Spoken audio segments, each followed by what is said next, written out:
कि मैं कौन हूँ? अगर इस सवाल को मन में उठता है तो उसका जवाब क्या रहेगा? जीव ईश्वर का अंश है। हुँ, ब्रह्म या परमात्मा या ईश्वर या भगवान वो सर्वशक्तिमान है, वो अंशी है, हुँ, हम उसके अंश हैं। जिस तरह चीनी की एक बोरी में से 1 कप चीनी निकाली जाए और उसको पानी में घोलकर पिया जाए, तो उसका स्वाद वही होगा जो उस चीनी की बोरी का है।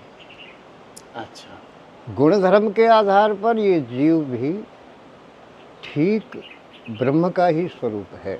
हुँ, जीव, जगत और ब्रह्म तीनों एक ही परमात्मा की भिन्न भिन्न कृतियाँ हैं, भिन्न भिन्न स्वरूप हैं उसके, लेकिन तीनों हैं ब्रह्म के ही स्वरूप।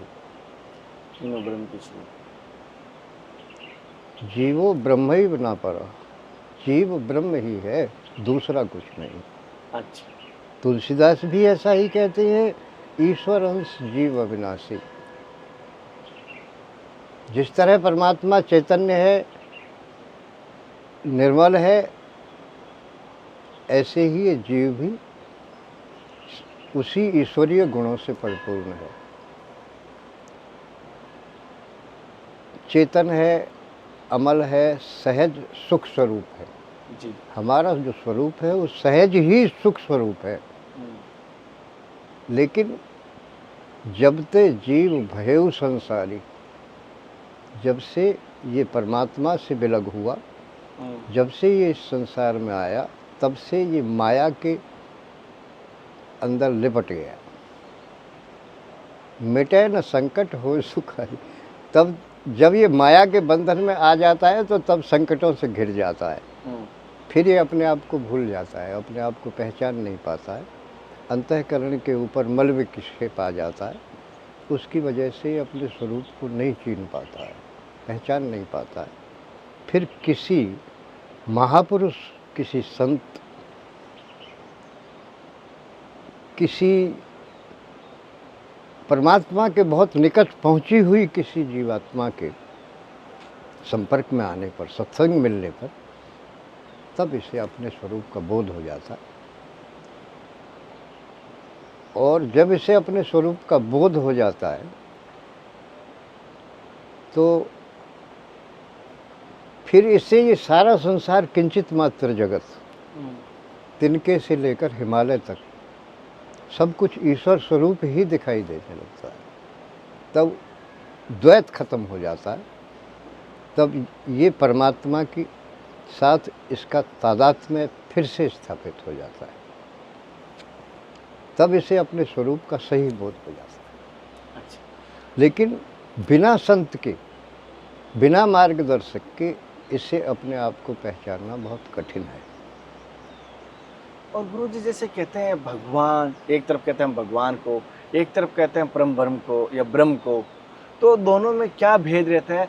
और असलियत में परम ब्रह्म का स्वरूप क्या रहता है? उसे कैसे जाना जा सकता है? वो क्रिया साध्य विषय नहीं है, कृपा साध्य विषय है। अच्छा। जीव परमात्मा को किसी क्रिया विशेष के द्वारा पहचानना चाहे तो नहीं पहचान सकता। जब तक उसकी कृपा नहीं होगी, हुँ, तब तक ये जीव उस परमात्मा को नहीं पहचान पा सकता है। और उनकी कृपा कैसे प्राप्त की जा सकती है प्रभु जी?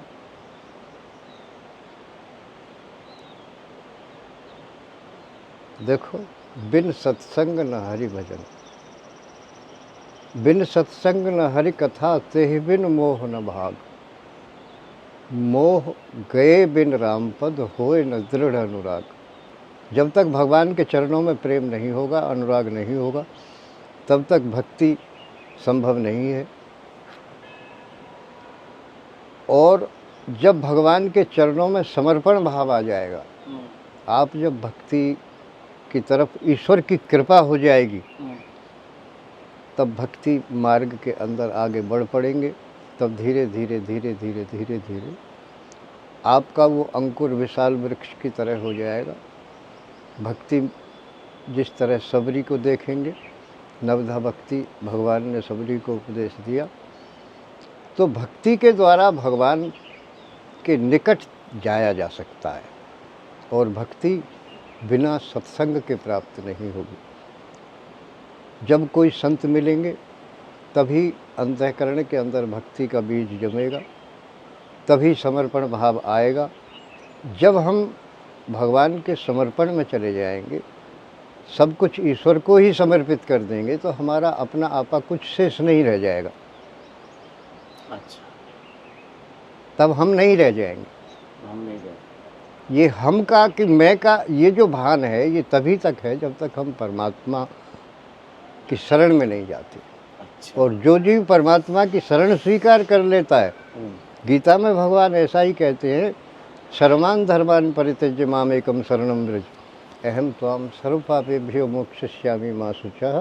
तू सोच मत कर, सब कुछ त्याग कर मेरी शरण में आ। और जो मेरी शरण में आ जाता है उसे मैं अभय दान दे देता हूँ, निर्भय कर देता हूँ। उसे किसी प्रकार माया सता नहीं सकती है। और भगवान की शरण में जाने पर जीव प्रभु भक्ति करके समर्पण भाव के द्वारा इस सब कुछ तेरा ही है, मेरा कुछ नहीं है, ऐसा कुछ भाव आ जाने पर तब परमात्मा की इसे कृपा प्राप्त हो जाती है। और जब भगवत कृपा हो जाएगी तो कुछ भी असंभव नहीं होगा। गुरु जी, जैसे आपने श्री कृष्ण भगवान की बात कही तो मुझे याद आ रही गीता की। जैसे भक्ति के बाद, योग के बाद, त्याग के बाद, विराग के बाद, फिर भी उन्होंने लास्ट में कर्म योग को प्रधान बताया। गीता का पूरा सिद्धांत ही कर्मयोग है। हाँ। कर्मयोग, भक्ति योग, ज्ञान योग। उस कर्मयोग में भी निष्काम कर्मयोग। कर्म तो सभी करते हैं जी गुरु जी। लेकिन निष्काम भाव से करना चाहिए, उसमें कोई कामना न हो। ये ऐसा करना मेरा कर्तव्य है, ऐसा अपना कर्तव्य भाव से कर्म को करना चाहिए कि वो ईश्वर ने मुझे कर्तव्य सौंपा हुआ है, मैं उसकी पूर्ति कर रहा हूँ। अच्छा। बस उसके फल की इच्छा नहीं होनी चाहिए, फल की इच्छा ना होनी चाहिए, निष्काम भाव से करना चाहिए। उसका ही महत्व माना जाएगा। गुरु जी, जैसे कभी कभी कहना नहीं चाहिए, परिवार का लालन पालन करते हुए बहुत सारे कह रहे हैं हमसे कोई ऐसा लकड़ी का काम कर रहा है या कोई बढ़ाई का काम कर रहा है, उससे थोड़े पाप भी बन जाते हैं जाने अनजाने में। और उसका कर्म है कि उनका बच्चों का पालन करना। जैसे मेरा यहाँ आया हूँ और मैं गाड़ी चला रहा हूँ, कभी कभी एक गिलहरी होती है, वो वापस भागती है रोड के ऊपर आके, और उससे मैं ब्रेक लगाऊँ तो एक्सीडेंट हो जाता है, और ना लगाऊँ तो वो उसका, आप समझ पा रहे हो मेरे मन की बात को।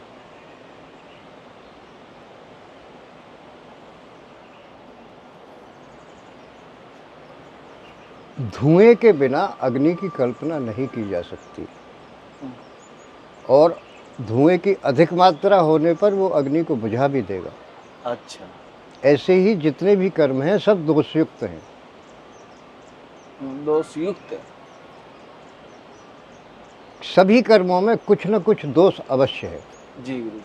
आजीविका से संबंधित जो कर्म हैं उनको करते रहने पर भी ग्रंथों के अंदर ऋषि मुनि, संत महात्मा, अनुभवी लोग ये कहते हैं कि जो भी हम आजीविका से परिवार को समाज के अंदर रहकर चला रहे हैं, उस आजीविका में हमें जो कुछ उपलब्धि हो रही है उसमें कुछ दोष अवश्य है जी।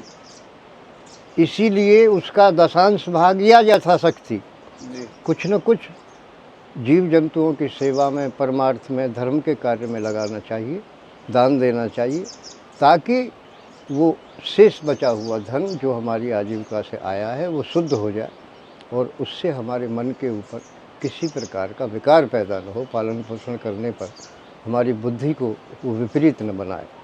अच्छा गुरु जी, क्या एक बात पूछ रहा था, जैसे अभी हम जिस मार्ग पर चल रहे हैं जीवन में, आपने जैसे बताया था जल का लेके उदाहरण एक मुझे बताया, उसका प्रकृति का नियम है, वापस जहाँ से आया वही जानने वाली है। लेकिन आपने प्रकृति के जल का, नदी का, गंगा का आपने बता दिया इसका लक्ष्य क्या है।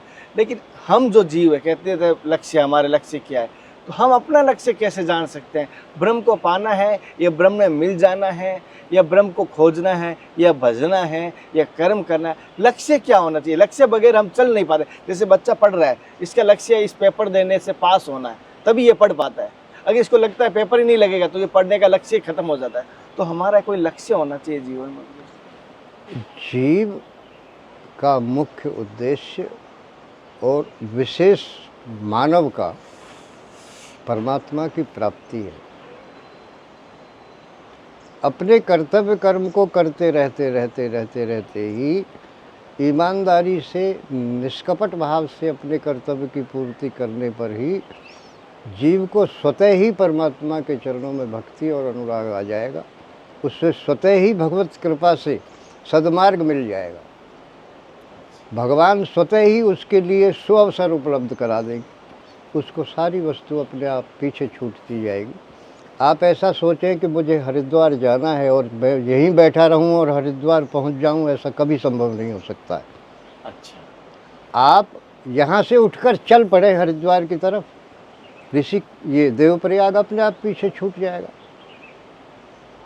आपको देवप्रयाग को पीछे छोड़ने की आवश्यकता नहीं है, हरिद्वार की तरफ आगे बढ़ने की आवश्यकता है। इसीलिए जैसे हरिद्वार की तरफ आगे बढ़ने पर देवप्रयाग अपने आप पीछे छूट जाएगा, ऐसे ही परमात्मा की तरफ उस मार्ग में आगे बढ़ने पर संसार अपने आप पीछे रह जाएगा। आपको इसे छोड़ने का प्रयत्न नहीं करना पड़ेगा। अच्छा। आपको परमात्मा की तरफ आगे बढ़ने का प्रयत्न करना पड़ेगा। और अगर उसमें अच्छे कर्म भी छूट जाए तो उसका दोष नहीं बनेगा? अच्छा और बुरा ये केवल हमारी कल्पना है। परमात्मा की दृष्टि में सब अच्छा ही अच्छा है। अच्छा। ईश्वर की दृष्टि में सब कुछ अच्छा है। ये तो केवल हम हैं जो काम, क्रोध, लोभ, मोह, राग, द्वेष, ईर्ष्या के कारण अच्छे और बुरे की परिभाषा करते हैं। कोई वस्तु जिससे हमें लाभ हो गया, जो हमारे हितकारक हो गई, वो अच्छी हो गई। जिससे हमारा नुकसान हो गया या जो हमारे अहित में है, उसको हम ये ठीक नहीं है, इसको अलग हटाओ। लेकिन परमात्मा की दृष्टि में द्वैत नहीं है, वो तो अद्वैत है, सब कुछ अच्छा ही है। गुरु जी, जैसे आप इस मार्ग पर बच्चापन से हैं और आपने बहुत लंबे टाइम से तपस्या की है उत्तराखंड में, तो आपने जैसे कभी ऐसे भगवान के दर्शन कभी हुए आपको? ये एक व्यक्तिगत प्रश्न है। अच्छा। इसका उत्तर इस तरह नहीं किया जा सकता है। हाँ, आप उसका ये अनुमान लगा सकते हैं कि जो व्यक्ति इसी कुटिया के विषय में समझे तो 8 वर्ष मान लो। जी गुरु जी। 7-8 वर्ष में यहाँ अकेला रहता हूँ, न कहीं जाता हूँ न कहीं आता हूँ। जी। अपना जो भी कुछ उपलब्ध होता है भगवान दे देते हैं। दलिया खिचड़ी बना के खाया, भगवान का भजन किया, उसका नाम लिया। भजन तो क्या किया, भजन तो करना बहुत कठिन काम है, लेकिन ये है जो बन पाता है। उस परमात्मा को सुबह शाम याद करता हूँ। तो इस बात से आपको अनुमान होना चाहिए कि ईश्वर के प्रति दृढ़ निष्ठा भाव चाहिए। ईश्वर में आपकी निष्ठा अडिग होनी चाहिए, चाहे हिमालय भी हिले लेकिन आपका संकल्प नहीं हिलना चाहिए। परमात्मा का भजन करना ही है, कुछ भी हो तो करना ही है। उसके लिए अब ये हो जाएगा, वो हो जाए, तो संशय आत्मा विनश्यति, संशय नहीं होना चाहिए। अच्छा। ये संशय नहीं होना चाहिए, तभी होगा। दृढ़ इच्छा शक्ति होनी चाहिए, इस कार्य के लिए समर्पण भाव होना चाहिए। गुरु जी, जैसे एक रामायण में और कई जगह संतों से सुना है कि संतों के दर्शन मात्र से हर जीव का कल्याण हो जाता है और बड़े से बड़ा पाप भी, कष्ट भी दूर हो जाता है। क्या ये सत्य है? हाँ बिल्कुल, अटल सत्य है। भागवत में भी ऐसा ही लिखा है। वृंदावन में भक्ति, ज्ञान और वैराग्य अचेत अवस्था में है, यमुना के बालू में विलाप कर रही है। देवऋषि नारद आते हैं, तो देवऋषि नारद को देखते ही भक्ति के अंतःकरण को बड़ी शांति मिलती है। तब भक्ति विलाप कर रही है, तब नारद पूछते हैं भक्ति से, देवी तुम ये सब क्या है, ये कौन है? तो भक्ति बताती है, ज्ञान और वैराग्य मेरे 2 पुत्र हैं और मैं इनकी माँ हूँ भक्ति। अपना परिचय देती है, मैं वहाँ पैदा हुई, वहाँ बड़ी हुई, वहाँ ये फिर ऐसा हुआ। तो भक्ति कहती है कि देवऋषि संत दरस जिम पातक टरहि। तुलसीदास भी कहते हैं उस बात को। साधुनाम दर्शनम लोके सर्वहितम करम परम। संत का तो दर्शन ही जीव के लिए सर्व प्रकार से कल्याणकारी है। आप मेरे ज्ञान और वैराग्य जो पुत्र हैं अचेत अवस्था में पड़े हैं, अब कलिकाल है, मैं भक्ति हूँ। तो तब देव ऋषि नारद के आशीर्वाद से वो दोनों ज्ञान और भक्ति तरुण अवस्था प्राप्त हो जाती है। उसके ज्ञान और वैराग्य, मूर्छित पड़े पुत्र भी जग जाते हैं। तो संत का दर्शन तो बहुत कल्याणकारी है, लेकिन संत मिलने चाहिए। संत का मिलना बड़ा कठिन काम है, और वो मिल भी जाएं तो हमारे उपास उनको पहचानने की दृष्टि नहीं है, हम उनको पहचान नहीं पाएंगे। ये है सब। माता बहनें घर में गुदड़ी बनाती हैं, पुराने कपड़े हो जाते, सबको अच्छी तरह धो के साफ करके टुकड़े टुकड़े जोड़ जोड़ के बढ़िया बढ़िया अच्छी एक कंथा माने गुदड़ी, पंथ माने रास्ता। हम चलें तो धीरे धीरे करके पहुंच जाएंगे हरिद्वार या ऋषिकेश, जहाँ भी जाना है। एकदम नहीं जा सकते, तो कदम कदम करके ही हम उस सैकड़ों मील के रास्ते को पार कर देते। तो धीरे धीरे करके ये सब काम होते हैं। सत्संग करते रहते कभी साधु संत लोग एक उदाहरण देते हैं कि हंस तो मानसरोवर में ही रहते हैं, लेकिन तुम कौओं को ही दाना डालते रहो, किसी न किसी दिन उनके साथ कोई हंस भी आ जाएगा। ऐसे ही संत महात्माओं के अपने से श्रेष्ठ जनों को नमस्कार करते रहो, प्रणाम करते रहो, जो भी कुछ हो सके उनकी सेवा करते रहो। किसी न किसी दिन पता नहीं किस रूप में भगवान आ जाएंगे। इसीलिए हमारी संस्कृति, सनातन संस्कृति का ये सूत्र है कि अतिथि देवो भव। जो अपने से मिले, जो अपने द्वार पे आ जाए, उसकी सबकी सेवा करो, चाहे वो कोई भी हो। सभी में भगवान का रूप देखने की प्रैक्टिस करो, वो ऐसे ही होगी। जैसे साथियों गुरुजी ने कहा, प्रकृति का नियम है प्रकृति को आगे से आगे बढ़ता रहना और जहाँ से आई वहीं मिलना। गुरुजी ने जैसे कहा, भले ही आप कौओं को ही दाना डालेंगे, लेकिन उन्हीं के बीच में गुरु कृपा, हरि कृपा से कभी ना कभी संत भी, हंस भी दाना चुगने आएगा। और जैसे प्रभु जी ने बताया इनकी सत्संग लिए, हालांकि पहला पार्ट अगर आपने नहीं देखा है, वीडियो के डिस्क्रिप्शन में दूंगा। और महाराज जी की सत्संग ज्ञान और भक्ति मार्ग की होती है। जैसे कि आपने किसी ने गृहस्थ जीवन के सवाल महाराज जी नहीं, भक्ति मार्ग के संबंधित कोई भी सवाल हो तो आप ज़रूर कर सकते हैं, और ज्ञान मार्ग के कोई भी सवाल ज़रूर कर सकते हैं। ब्रह्म को जानने के लिए कि मैंने कोशिश की, और भक्ति को और ज्ञान के बारे में थोड़ी सत्संग लेने की कोशिश की थी। आध्यात्मिक जीवन में हमारा क्या लक्ष्य होना चाहिए ये भी हमने जाना था, और जीवन में परमात्मा और भगवान और ब्रह्म के बारे में आज रोशनी डाल के हमने सत्संग ली।